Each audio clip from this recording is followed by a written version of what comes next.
ഇന്ന് ഓൺലൈൻ ക്ലാസ്സൊക്കെ കഴിഞ്ഞിട്ട് നമുക്ക് ഓഫ്ലൈൻ ക്ലാസ് തുടങ്ങി കേട്ടോ. കുട്ടികൾക്ക് തുടങ്ങിയിട്ടില്ല. നമുക്ക് സ്കൂളിലെ ടീച്ചേഴ്സിന് മാത്രം പോകണമായിരുന്നു.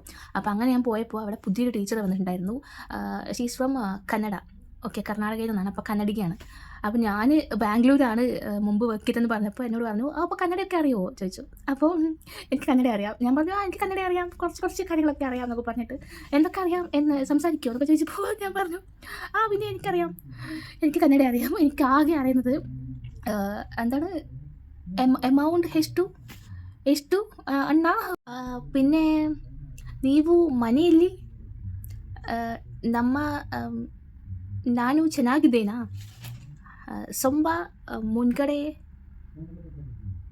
സ്റ്റോപ്പ് ಮಾಡಿ, അതൊക്കെ എനിക്കറിയാം. പിന്നെ ಗೊತ್ತಿಲ್ಲ, നമുക്ക് കന്നഡ ಗೊತ್ತಿಲ್ಲ. ആക്ച്വലി കർണാടകയിൽ പോയി കഴിഞ്ഞാൽ, ബാംഗ്ലൂരൊക്കെ പോയി കഴിഞ്ഞാൽ ആദ്യം എല്ലാവരും പഠിക്കണത് ಗೊತ್ತಿಲ್ಲ എന്നാണ്. ಗೊತ್ತಿಲ್ಲ, പിന്നെ ಎಷ್ಟು, എന്തെങ്കിലുമൊക്കെ സൂപ്പർ മാർക്കറ്റിലൊക്കെ പോയി കഴിഞ്ഞാൽ ഇത് എമൗണ്ട് ಎಷ್ಟು അണ്ണ അങ്ങനെയൊക്കെ ചോദിക്കാമല്ലോ. പ്രൈസ് എത്രയാണെന്നുള്ളതിൽ. ഓക്കെ, അപ്പോൾ ಎಷ್ಟು ಗೊತ್ತಿಲ್ಲ, this is the 2 important words. അതറിയാമെങ്കിൽ നമുക്ക് കന്നഡ അറിയാം. ജീവിച്ച് പോകേണ്ട കന്നഡയൊക്കെ ആയി, അത്രയും മതി.